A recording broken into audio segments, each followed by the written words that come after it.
Dubro Suspicion Files.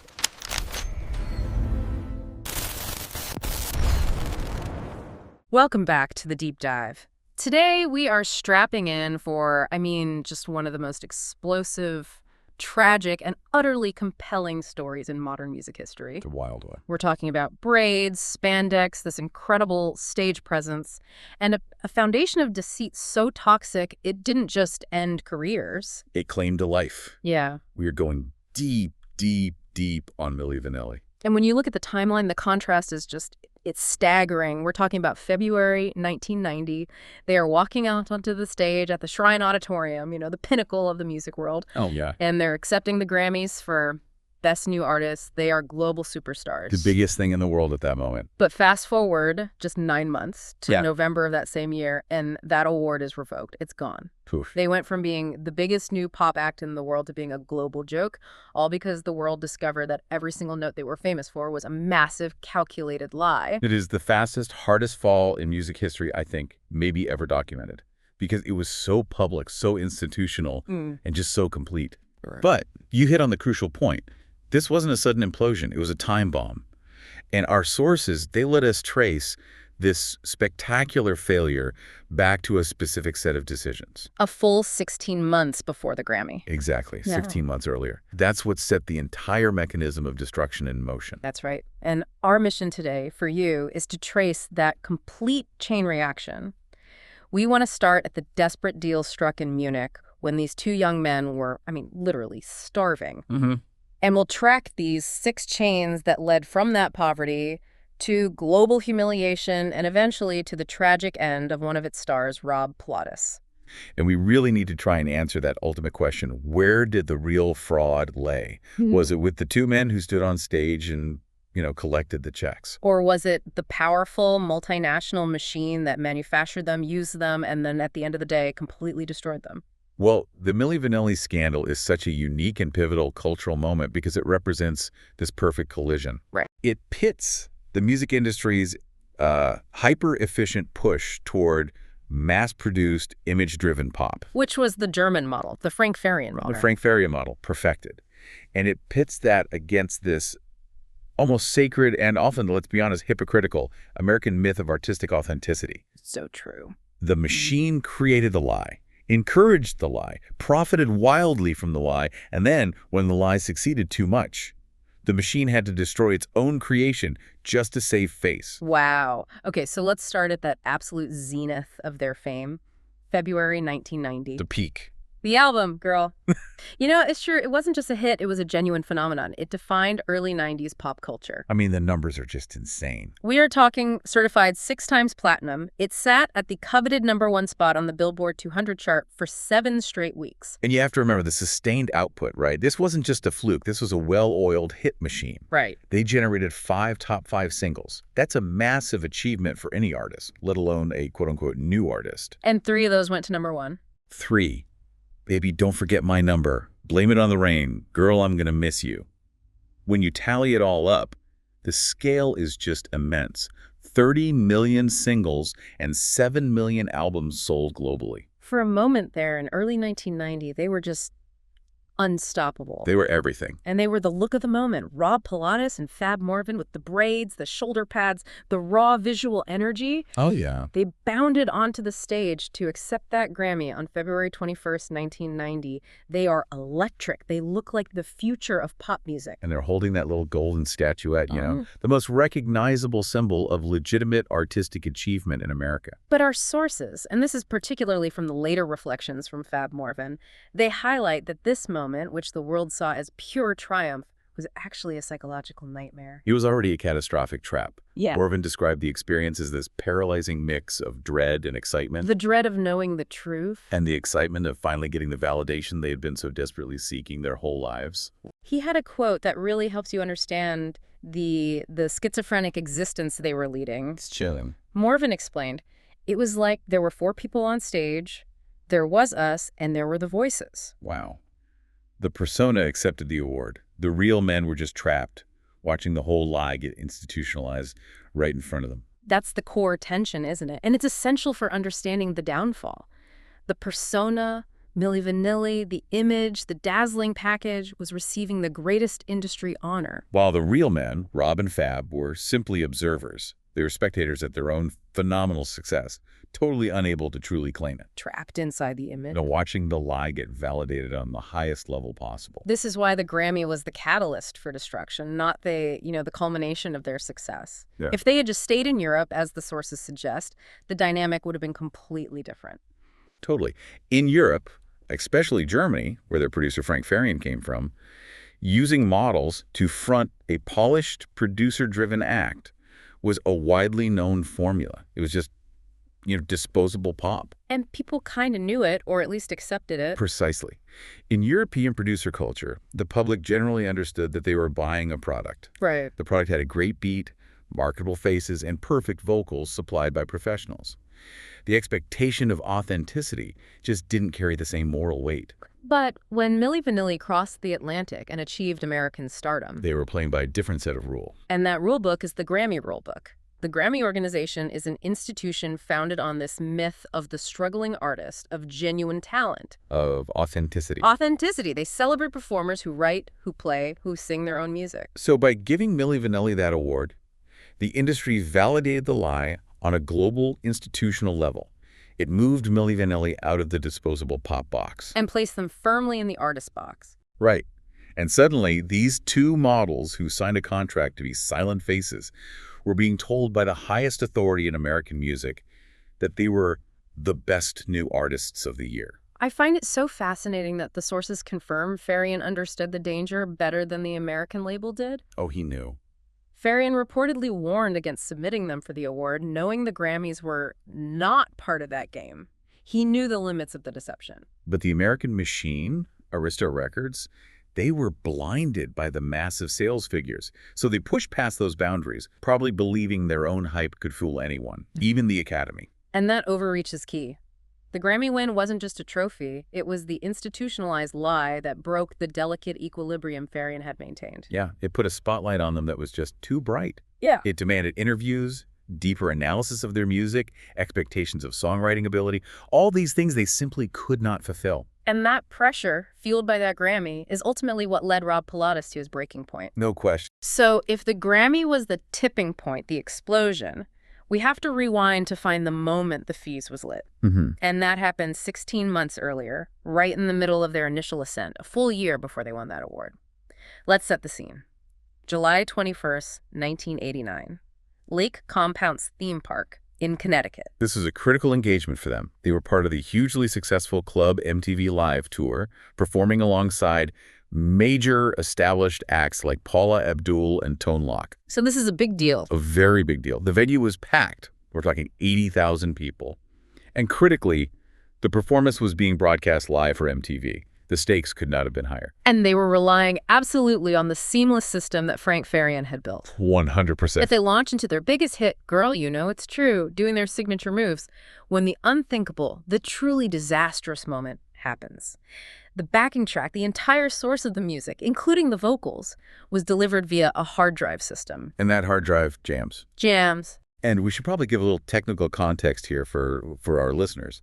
In 1989, a lot of touring acts, especially these highly choreographed dance pop acts, relied on DAT, or hard drive sequences, for consistency. Sure. This system contained not only the music, but often the entire lead vocal track to guarantee a perfect performance, especially for a TV broadcast. When that system failed, there was no backup. There was no live mic feeding the real singers. As there were no real singers on stage. Because there were no real singers present. And the result was this catastrophic digital stutter that just echoes across 80,000 screaming fans. The music doesn't just stop, it gets stuck in a loop. Oh, it's horrifying. And over those massive venue speakers, repeatedly, the crowd hears the first few words of the song. Girl, you know it's, girl, you know it's, girl, you know it's. And the crucial word, true, never arrives. It's just this moment of literal physical irony. So you have to imagine that cold, immediate terror just flooding Rob and Fab. I can't even. Rob Pilatus later described the moment in this visceral detail, the cold sweat, his heart pounding, and just the realization hitting him. This is it, we're caught. The secret is out. He was completely certain. He told the LA Times that he knew right then and there it was the beginning of the end for Milli Vanilli. He thought the fraud had been exposed to the entire world on live television. And his immediate reaction, it speaks volumes about the psychological pressure he was under. He didn't try to sing over it. He didn't try to riff with the crowd. He went into pure flight mode. He ran off the stage, just fled into the darkness of the wings, completely convinced his career was over. The lie had failed him. But this is where the speed and, let's be honest, the cynicism of the machine becomes so clear. The show's host, MTV VJ Downtown Julie Brown, was standing nearby. And she immediately realized the severity of the problem. She saw Rob's panicked flight. And she became an immediate operative of the cover-up. She runs after Rob and, according to sources, convinces him with this mixture of high-pressure demands and encouragement to get back out there. She described the interaction as involving a bit of pushing and screaming, and a couple of F words. The show must go on, regardless of the truth. She physically pushes him back out on stage. They manage to restart the track, the crowd noise swells to cover the transition, and they finish the concert. The immediate cover-up was successful. Farian's system survived the initial breach. But the truly horrifying part, the part that really cemented their entrapment, was the audience's reaction. This is the key. Rob and Fab were convinced the crowd had turned on them, but the crowd seemed neither to care nor even to notice. They just kept cheering. They were just focused on the image, the energy, the spectacle. The glitch was just a momentary technical blip in the entertainment package they paid for. That is such a profound lesson, isn't it? It's the moment they realized the truth was completely irrelevant to their success. Right. The audience wanted the illusion. And this catastrophic failure of the system, it couldn't free them.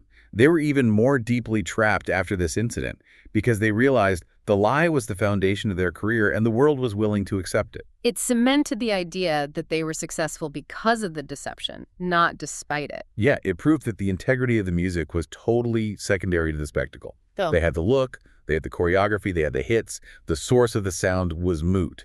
It was the first visible crack in the foundation. But the house didn't fall because the audience was happy to look away. So to understand why they ran, why they were so terrified, and why they were willing to sign the contract that led to this fate in the first place, we have to rewind another year, back to 1988 in Munich. This is the starting point. Before the money, before the Grammys. This is just ambition and sheer raw desperation. We really need to contextualize their backgrounds. Rob Pilatus was a model, struggling for work, dealing with a difficult upbringing. Fabrice Morvan was a dancer who moved from Paris, equally ambitious but far from established. And the sources indicate Morvan was so bleak when they met that he was quite literally living in a train station in Munich for a period of time. Wow. They were, in their own words, starving wannabe models. They said, we had no money, we had nothing, we wanted to be stars. And that poverty, that hunger, that is the central context for the devil's bargain, they would soon strike. They saw themselves as having absolutely nothing to lose. And they encountered the one man in European music who could offer them instant access to stardom, Frank Farian. Right. Farian is a German producer, and it's important to note his title shouldn't be musician's genius, but more like a manufacturer's genius. He understood how to build a mass-market product. He didn't just understand it, he had a precedent that was wildly successful. You look back at the 1970s disco group Boney M. Yes. His secret there was that the iconic, gravelly, deep male vocal on huge hits like Rasputin and Daddy Cool, that was actually Farian's own voice. He recorded the vocal parts himself or used session singers, and then he hired the perfect, visually striking frontman, Bobby Farrell, who was this brilliant dancer and charismatic presence, to be the face and just lip-sync the tracks. It was a successful, proven business model in Europe for nearly 2 decades. And what's crucial is why this model was absolutely perfect for 1988. The landscape had completely changed because of MTV. Right. The industry wasn't just focused on records anymore, it was focused on music videos. The success of acts like Madonna and Michael Jackson proved that music had fundamentally become a multi-sensory spectacle. Exactly. It was a time when the industry clearly prioritized style over substance. Record labels were looking for people who could deliver a perfect visual package. And the vocal quality was now secondary. It was something that could be engineered in the studio. Farian had the powerful, catchy sound. He just needed the perfect, flawless image to sell it to the American MTV audience. And then he finds Rob and Fab. They have the looks, the bodies, the style, the energy. They're the total package. He invites them to his studio, and he plays them the finished demo of Girl, You Know It's True, sung by the session vocalists, and they are just absolutely blown away by the quality. Now, Farian later insisted, which kind of helps explain his justification for the whole deception, that he did let Rob and Fab try to sing the tracks. Oh, interesting. Yeah, they went into the booth, but his verdict, which was purely commercial and based on his standards for a global hit, was definitive. They didn't have enough quality vocally to carry the tracks in the way he wanted. So he offers them the deal, the Boney M deal, but adapted for the MTV age. The Devil's Bargain, signed on January 1st, 1988. And it was simple. You will be the face.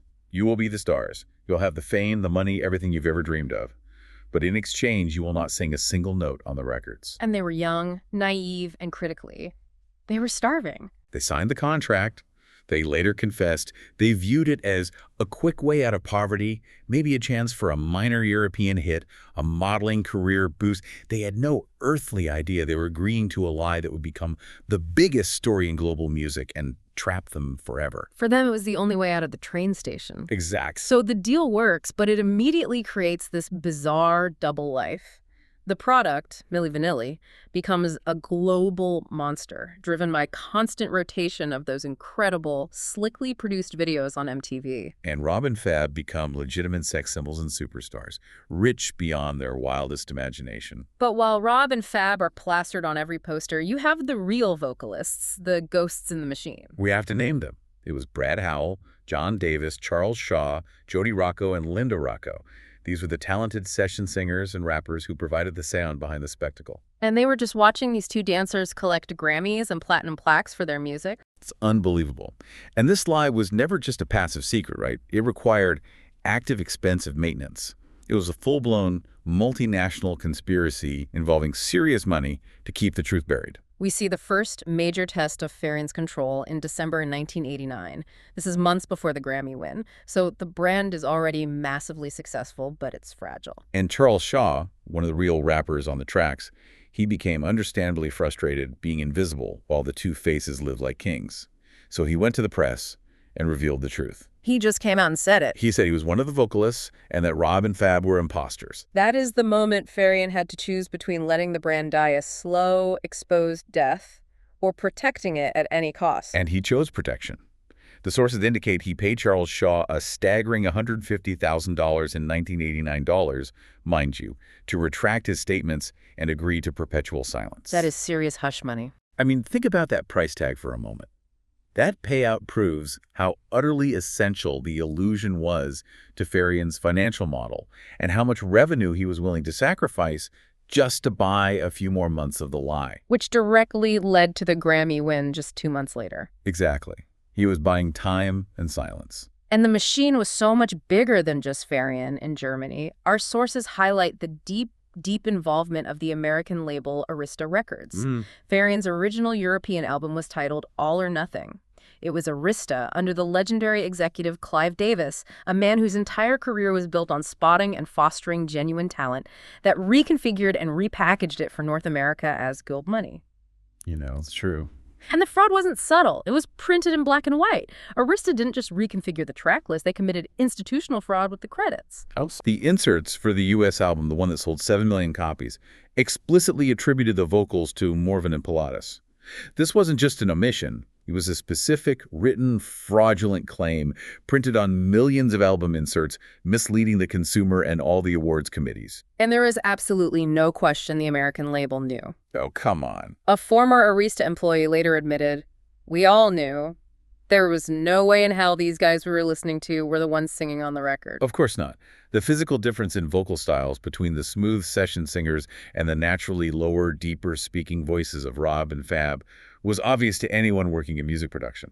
So the scale of the deception wasn't just two broke kids taking a shortcut and one German producer. No, it was a powerful multinational financial machine involving the producer, a massive American record label led by a legendary executive, and vast sums of money, all using Rob and Fab as the beautifully packaged disposable front necessary to capture the MTV market. The deception was systemic. Complete. It's just a tragic irony that the system that requires authenticity for awards was simultaneously happy to promote a manufactured lie as long as the cash flowed through all the necessary corporate checkpoints. Well, that's the music business, isn't it? Here is where the story gets really fascinating from a psychological standpoint.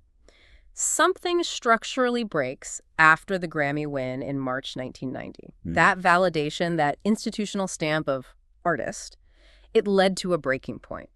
The puppets started to believe they were real, or at least started to believe they deserved to be real. And Rob Pilatus was clearly the one struggling the most.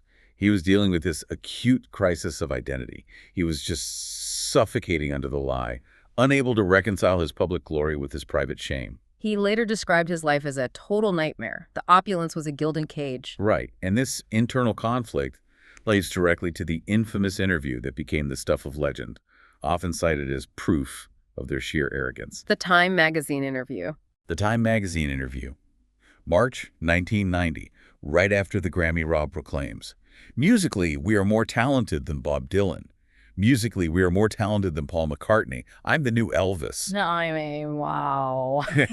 Now, when the world read that quote, they immediately labeled it as pure, unadulterated hubris. Of course. The typical arrogance of a suddenly rich pop star. Right, but if we analyze it through the lens of psychological desperation, the lens of the Grammy, it becomes something far more complex. It wasn't rational arrogance. It was a desperate attempt to merge the lie with the truth. You're saying he had to try and will the lie into truth? I think so. The Academy had just told him he was the best new artist, so he had to start acting like a transcendent musical genius to justify the award and finally silence that nagging voice of his own fraudulence. He had to become Elvis to survive the lie. Exactly. The persona that accepted the award was supposed to be a genius, an icon. The desperate man inside had to try and manifest that reality. He couldn't live with the internal split anymore. He was trying to convince the world, but maybe more importantly himself, that Milli Vanilli was a legitimate, world-changing musical entity. And this psychological break leads directly to the rebellion. Emboldened by their fame and suffocating under the pressure, Rob and Fab, while preparing for the second album, they went straight to Frank Farian. And they delivered the demand that was unthinkable for the machine. They gave him an ultimatum. A full-blown ultimatum. They wanted to sing this time. They refused to be silent puppets anymore. They were Grammy winners, and they demanded to use their real, albeit imperfect voices on the next album. It was their one shot at redemption, wasn't it? To finally make the lie real and claim the artistry the world had credited them with. It sounds like an act of artistic integrity, a desperate plea for honesty. But how did Farian, the cold manufacturer, view this demand? He saw it as blackmail. Purely as blackmail. From a commercial perspective, their demand was an existential threat.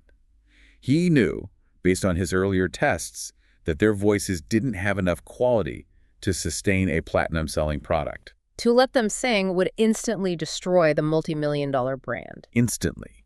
The quality would drop, and the deception would be exposed. The new record just wouldn't match the old, pristine sound. So Farian, the architect of their stardom, is cornered by his own creation. He has two choices.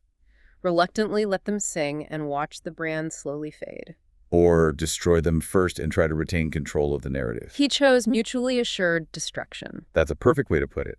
He decided that if he couldn't have perfect, controlled silence, he would pull the plug himself. Better to expose them on his own terms and salvage the vocal tracks than allow them to expose themselves through a poorly sung album. The moment Rob and Fab demanded agency, they sealed their own doom. Absolutely. The countdown to zero ends on November 14th, 1990. Farian, the puppet master, pulls the trigger. He doesn't wait to be exposed by a reporter or a lawsuit. He executes the brand himself. He calls a press conference in Germany, sends shockwaves across the Atlantic. And he announces that he has fired Rob and Fab, and then, in a move that just stunned the music world, he confesses the entire deception. He laid it all out for the cameras. The two faces of Milli Vanilli did not sing a single note on the records. It was all a lie, crafted in his Munich studio. The speed of the public collapse was just astounding. The headline the next day in the LA Times captured the public mood. It's true, Milli Vanilli didn't sing. The irony is just brutal. And the institutional humiliation began immediately. 5 days after Farian's announcement, on November 19, 1990, the National Academy of Recording Arts and Sciences, the Grammys, held an emergency meeting. They had been played on the biggest global stage possible. They had to act to maintain the integrity of their entire institution. And what they did was profound. For the first time in the Academy's 32-year history, they voted to revoke a Grammy Award. It was a complete institutional retraction, an admission of being thoroughly fooled. The 1990 title of Best New Artist was officially vacated. There was no winner for Best New Artist for 1990. Milli Vanilli was wiped from the institutional record. And that decision was hugely symbolic, wasn't it? Oh, yeah. It showed that while the industry was happy to tolerate the lie for commercial gain, when the lie threatened the prestige of the institution itself, they would sacrifice the perpetrators entirely. And then, the ultimate reckoning. November 20th, 1990. Rob and Fab have to face the music themselves. They hold their own press conference in Los Angeles. And over 200 hostile, aggressive reporters were packed into that room, ready for the spectacle of their demise. This wasn't an act of defiance, it was a devastating confession. They are described as broken men, physically diminished by the stress and shame, finally telling the truth they had tried to run from in Connecticut the year before. Stripped of the persona, the clothes, the swagger, everything. Their quotes from that day, they just reveal their desperation and their self-awareness of the trap they had walked into. Fab Morvan admitted they were young, naive, and we believed him, referring to Farian. And they emphasized they took the deal because we had no money. We wanted to be stars. That was our main reasons. Rob Pilatus added the chilling, memorable line, "We sold our souls to the devil." He perfectly captured the feeling of being crushed by this powerful entity. He said, "I feel like a mosquito being squeezed." Wow. They weren't just exposed, they were psychologically flattened by the weight of the machine's betrayal. And in a final, heartbreaking attempt to prove their humanity and their inherent artistry, they made this desperate gesture. It was almost painful to watch. They offered to sing for the reporters right there on the spot, and they broke into this nervous a cappella version of Girl, You Know It's True. They were trying to prove that even if they weren't the voices on the record, they were real people, they had voices, they had some talent. But the sources note the gesture was futile. The world wasn't interested in the flawed reality.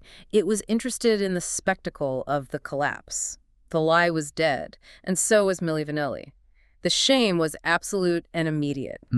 The aftermath reveals the true, cold-blooded nature of the business. While Rob and Fab were being publicly destroyed and ridiculed globally, Farian, the manufacturer, immediately moves on. For him, this was just a business loss to be liquidated, not a moral failure. He immediately rebrands and releases the next album under the name The Real Milli Vanilli, featuring all the original session singers, Brad Howell and John Davis. He attempted to cash in on the scandal, trying to sell the truth that he himself had paid $150,000 to suppress just a year earlier. That is the ultimate cynicism. Meanwhile, Rob and Fab go from being global superstars and sex symbols to the butt of all the jokes, globally recognized only for their fraudulence. Yet, to their credit, they did try for redemption.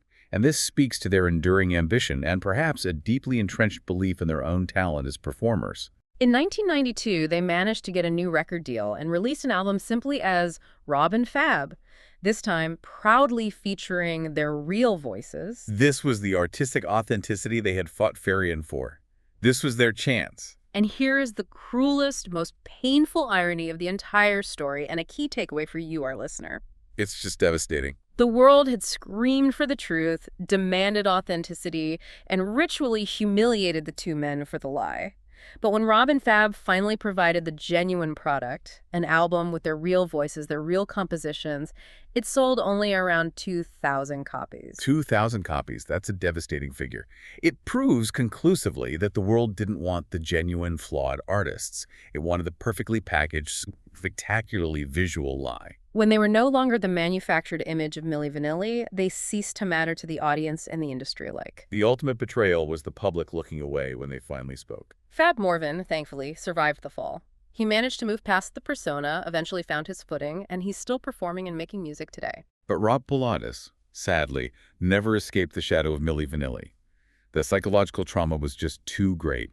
The sources describe a painful, prolonged spiral. Rob fell into serious addiction and was unable to cope with the transition from global fame back to obscurity and ridicule. He was sentenced to prison in 1996 for a series of crimes, including assault, vandalism, and attempted robbery. It just shows a complete psychological collapse under pressure. And then, the final tragic twist in 1998. Frank Farian, sensing perhaps one last chance for profit, or maybe a flicker of regret. It's hard to say which. He agreed to produce a final Milli Vanilli comeback album called Back in an Attack. It was designed to feature Rob and Fab's real voices, giving Rob one last shot at redemption. At regaining some shred of the legitimacy he so desperately craved. But fate intervened with just the cruelest timing. On April 3rd, 1998, on the very eve of the promotional tour for this comeback album, the moment he was supposed to finally step out as a genuine artist, Rob Pilatus was found dead in a hotel room near Frankfurt. The cause of death was ruled an accidental overdose of alcohol and prescription drugs. He was just 33 years old. He died still fighting to get back to being Milli Vanilli, still trapped by the lie he signed up for a decade earlier when he was sleeping in a train station. The debt for that devil's bargain was paid in full. And that brings us right back to our central conflict. Who was the fraud? Was it the two starving, naive kids who signed a contract because they had nothing to lose? Or was it the machine Farian, Arista, and the institutional acceptance of the Grammys that knowingly demanded the style over substance, got the beautiful package it wanted, validated it on a global scale, and then destroyed the faces when the truth that everyone already knew became commercially inconvenient? The machine got everything it wanted: the sales, the spectacle, the initial success, and the two men who really represented the lie paid the ultimate tragic price. The story of Milli Vanilli, when you trace the entire chain reaction, is less about two con artists, though they were certainly complicit, and much more about the toxic side of 80s and 90s producer-driven pop, where image was everything. Absolutely. We watched a multi-million-dollar fraud collapse under the weight of an institutional award that was never meant for them, revealing just how fragile independent global fame can be on a veneer of authenticity. And the most enduring takeaway, the critical failure point that we keep returning to, is that Connecticut incident where the audience didn't care nor even to notice when the music skipped. The scandal certainly broke the myth of authenticity in pop music and forced the industry to at least pretend to care about the source of the vocals. But did it fundamentally change the consumer's behavior? So what stands out to you now that we've tracked this collapse from Munich to Frankfurt? I think the most provocative closing thought for you, our listener, to mull over is this. The great irony is that the world rejected the manufactured lie of Milli Vanilli only to embrace a greater, more sophisticated form of spectacle in the decades since. In our current age, dominated by spectacle, AI-generated content, and highly curated digital identities, where filters are reality and image is currency, are we all, in a sense, performing necessary, beautiful versions of Rob and Fab? Wow. Are we all prioritizing the manufactured illusion over the genuine, often flawed reality? And if our track skipped today in a world drowning in digital noise, how many of our followers would even notice, or more importantly, how many would care? A sobering thought to end this deep dive into the business of image and the tragedy of authenticity. Thank you for joining us. We'll see you next time.